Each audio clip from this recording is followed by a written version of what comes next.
I'm Harper Quinn, a freelance journalist. I see what no one else sees, and I ask the questions no one dares to ask. The lines between fact and fable blur more than you'd think. Sometimes I wonder, am I following the story, or is it following me?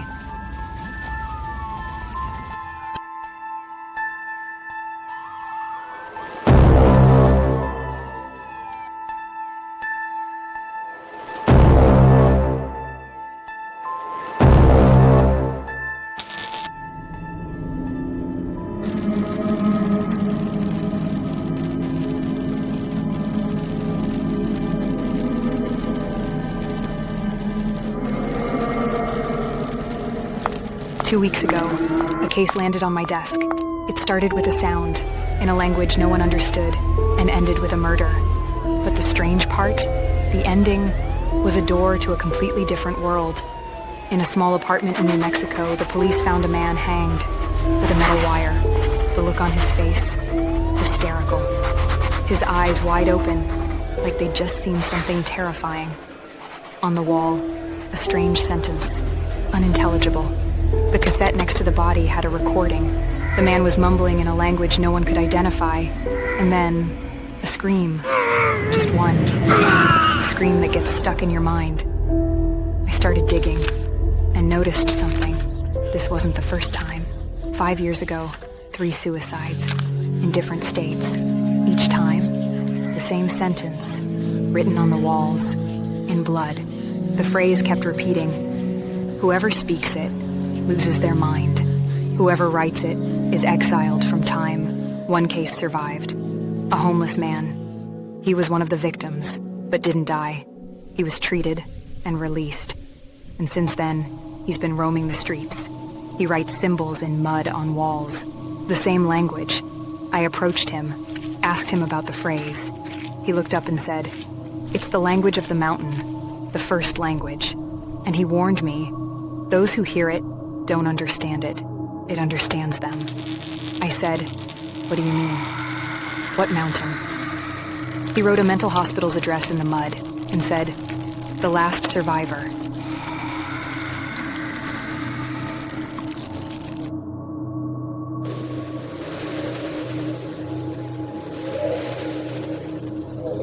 At the asylum, I found a patient screaming, slamming his ears and head violently, talking to himself in an unknown language. When I got close, he tried to bite me. The doctor rushed in and sedated him. He started rambling, but in a language no one could understand. But I heard something. It wasn't words. It was a feeling, like the language was carving its way into my brain.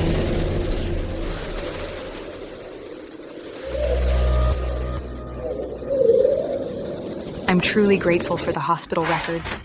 Without them, I wouldn't have found his address. An abandoned house. Rotten smell. On the walls, sentences drawn in blood. In a hidden corner of the closet, a small wooden box. Inside, a book. Goat leather, terrifying symbols. I couldn't read it, but my heart knew. This book was not normal.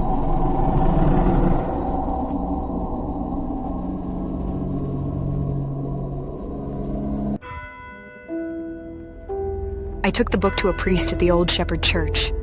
The moment he saw it, his face changed. He told me, "That book was stolen from the Church of the Seventh Tongue. This isn't a book, it's a key." And he told me about a language, the first language, spoken by life itself at the moment of creation. You can't pronounce it. It enters your mind and breaks it from within. In Sumerian times, 3 scholars discovered the book. They climbed a mountain and began reading it. One fell and died. The second burned alive. The third, holding the book, ran as fast as he could and hid in a temple. But he lost his mind. Months later, he threw himself from the mountain. The book was passed down from priest to priest until it reached the Church of the Seventh Tongue under a sacred vow to protect and hide it, to keep it from the world, because reading it brings death.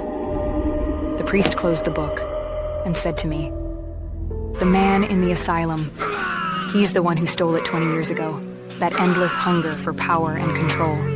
And he smiled.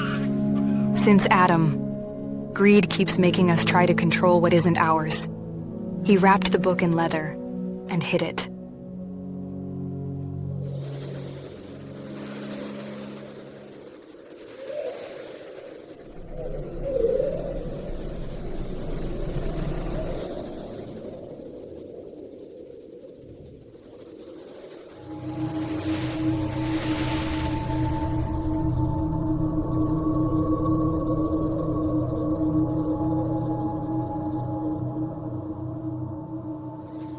Oh, such an unbearable heat. I can't quite tell. Is it the blaze of summer or the curse of that first tongue? Perhaps that language still breathes somewhere beneath the skin of the world.